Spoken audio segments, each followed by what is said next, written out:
of it to be referred to the board or tribunal, then he must state why this matter has not been referred to the parties concerned. So hereby we come to know this power is discretionary. This is again a very important question of UGC. What is the nature of power of the appropriate government? This is a discretionary power.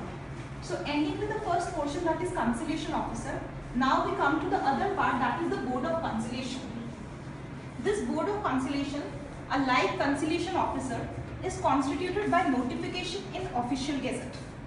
This conciliation officer has two types of members. Number one, chairperson.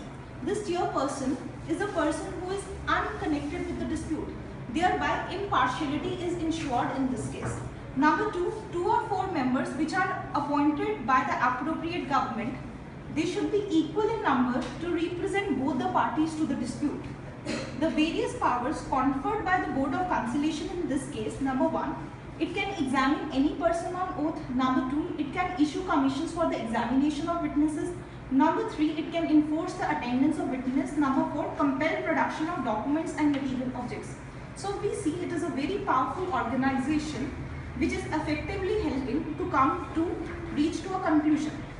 However, there is one rider in case of initiating of proceedings. That rider is very easy. First, you have to see that when you are referring, when you are sending summons, you are sending the summons to which authority? Public utility services or not public utility services? For example, you are sending the notice to a public utility services, for example railways, then you have to comply with it, the requirement of section 22. That means, number one, the matter should be referred to you by the appropriate government. Number two, it can be further initiated only if a notice has been served under section 22. If you are working with the not public utility services, then this board have ample power. Only the appropriate government need to refer the matter data to it or the matter to it, then it will proceed at its discretion. Then, once the matter have started, once the proceedings have started, if the settlement is arrived, then after the settlement, the board has to comply to formalities. Number one, the report have to be published within 30 days plus signed by all the members of the board. Number two, the report should also be sent to the appropriate government. However, herein the time is 2 months or shorter period, whichever is fixed by the government.